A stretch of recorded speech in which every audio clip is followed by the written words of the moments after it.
Hi friends, this is your pal Scott Garibay, and today I want to talk about Dungeons and Dragons, and I want to talk about what dungeon masters should be concerned with at the table with different levels of talent for narrative, actually for different level of talent for Dragon Masters, Dungeons and Dragons players. I refer to them as Dragon Masters. I think it's a better term.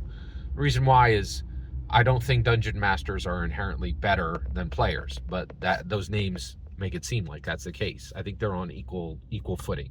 Dungeon master, dragon master. I think it's much better term. Okay. All right. So, and we're going to talk about this through the lens of Freakier Friday. All right. Okay. Yeah. No spoilers for Freakier Friday in this. You know what? I'm sorry. Apologies. There are spoilers for Freakier Friday in this, okay? Because you know what, this movie's like a month old, so if you would, yeah, you would have went and seen it if you wanted to. All right, here we go. Okay, so I saw Freakier Friday, and you should see Freakier Friday. It was fantastic. It was really, really good. Also, I will tell you right now, you do not need to see Freaky Friday to enjoy this film. And the reason why is I didn't do any homework for this. I saw that movie easily 20 years ago. You know, I don't remember hardly anything from it, right?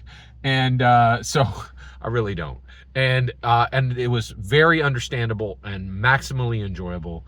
And when I saw the trailer, I was concerned because they were like, wait, there's two, you know, there's a mom and a grandma, and then there's you know, a daughter and a stepdaughter, and I'm like, why do we need all this? Like, you know, but they doubled the fun, and it really was fantastic. I really enjoyed this film.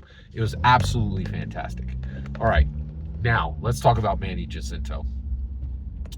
So Lindsay Lohan plays the mom, and she is getting married to and her early husband died. Her husband already died, so she's a widower, and she meets Manny Jacinto. Now, Manny Jacinto, if you don't know who he is phenomenal. He is a really, really good actor. He's been a good actor for a while, but he has exploded into his, like, you know, Picasso era. This guy is like an artist on film. He is really incredible. So, if you don't know Manny Jacinto, he came up on The Good Place. He was in stuff before that, but that's where most people know him from. And he played kind of this dopey monk, right? And he was good. He was funny. He really helped that show. That show was very popular. I did not watch all of that show. I didn't really like it. It was an interesting concept. It just wasn't for me. But I know a lot of people who love that show. And it was very successful. It was a massively successful television show. And I think he was a big part of that, right? But then I saw him in The Acolyte. He was phenomenal in The Acolyte. And he played a bad guy. And the difference between the dopey monk of The Good Place and this, sorry, spoilers for The Acolyte. You ready? 1, 2, 3. He played a Sith, right? Like, and you know, and the difference between this dopey monk and him playing this extremely dangerous Sith was phenomenal, right? And so, and I thought for sure, you know, that's as good as Manny Jacinto's going to get. Well, I was wrong. He was extremely good in Freakier Friday. I couldn't believe it. He played like a spot-on perfect, like, romance interest, and he was phenomenal. In fact, he was so good in the movie that it was a little bit embarrassing because, and the reason why I say this is I think Lindsay Lohan is not a great actress. I think she's a good actress, and frankly, she does not need to be a great actress. People love her. She, you know, so she has a personal draw to her audience, right? And I don't think people are going to see Lindsay Lohan to see, you know, a great actress, right? But it doesn't matter that she's not a great actress. Like, Netflix has started hiring her, right? And, you know, you put her in a movie, you put the movie on Netflix, and people click play. Period. Done. She puts butts in seats, right? She is really, she's a draw. She's a real Hollywood actress, and her draw is not her acting ability. It is something else, but it doesn't matter what it is. You can bank on her. She's good to have in the project, right? but she's not that great an actress, right? And when you see Manny Jacinto in this, he is all in, right? He's like, he does such a phenomenal job. And one of the things that I think Manny Jacinto has recently done is he has, I think he's always been kind of a deep guy with some really good ideas, and but now he has married his ability to move his body in a way that completely evokes the character he is portraying, right? He did this with the Sith. He did this with this love interest in Freakier Friday. And I know you're like, this is a Disney movie. Like, what could you be possibly talking about? This guy is next level. I really think, who is it? Margot Robbie, right? Like, she's going for an Oscar right now. Emma Stone is going for an Oscar right now, right? They're picking all these, stuff that nobody wants to see. This guy, he's Oscar level. He is incredibly talented. All right. So you have two actors, and they're not at the same level, right? What do you do with that? Here's the issue, okay? And the reason why is Manny Jacinto is coming into his Zen zone, right? He is like on fire as an actor. He is perfectly married the abilities of his body with the abilities of his mind to portray, right? What do we do as dungeon masters when this happens, right? You have Sally. She's sitting there. Hey, everybody, I got this human fighter. Get this. My DPS is, 36 points per round, right? I'm going to drop. It can consistently drop 36 points of damage per round. Can you convey your character? Do you understand the narrative that's happening? No, none of that. I don't know. No, I'm just here for DMG, right? And then what do you do if you have, Sally at the table and she's there with Bethany, right? And Bethany is coming to the table and is saying, I want to create a memorable story, right? Let's say she's come out of watching a famous live action, right? And she's really inspired. And she's like, Sarah, you've been DMing us for 3 months now, and I think I see the plan that you're starting to unfold, right? And I have some ideas. And she's not saying this out loud.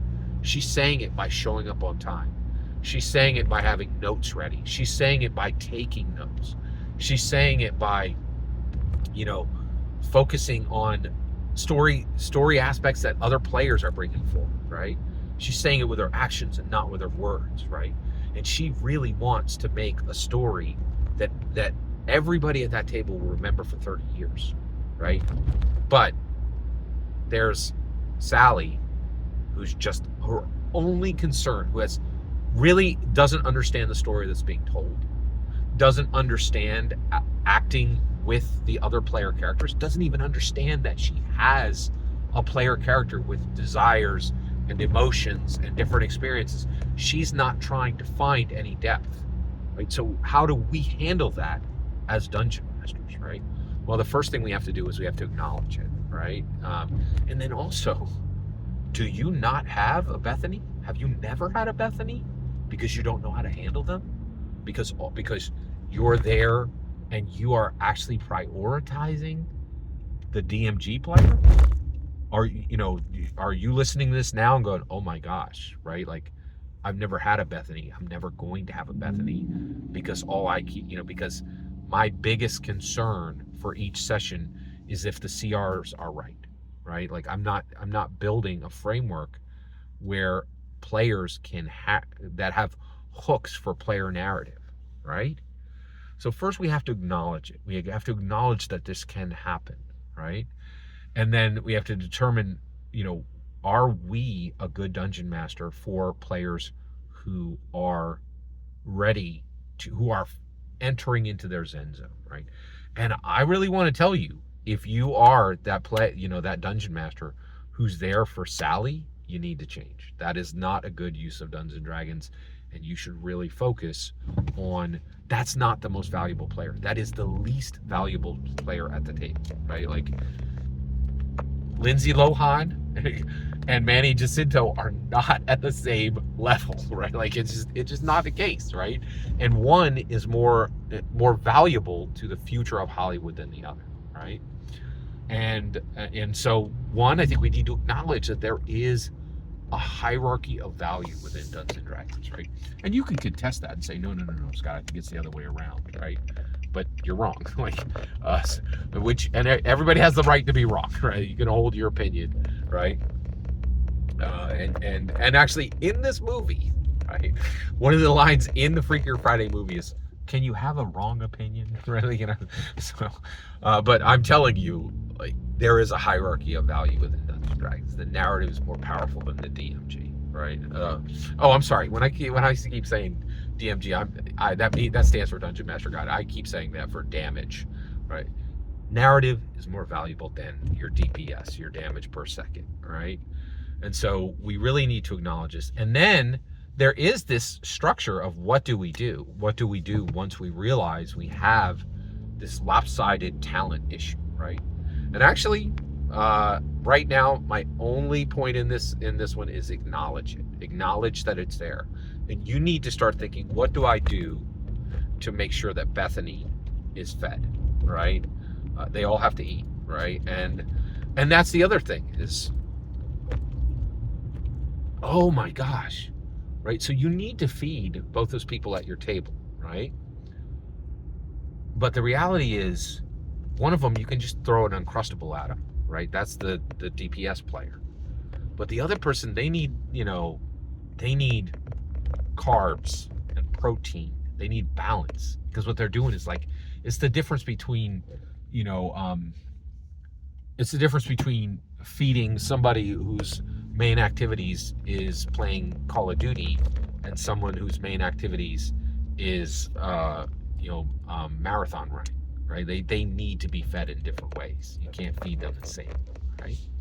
So ironically, I think you would you would throw an Uncrustable at a marathon runner, but only at a particular time, right? Like, and they have to be fed different ways at different times. Every single word you just heard in this video is my humble opinion. Nothing more, nothing less. The important part is when I get to hear your humble opinion. When you get in the comments and send your traffic, please consider subscribing, and have a fetch millennium.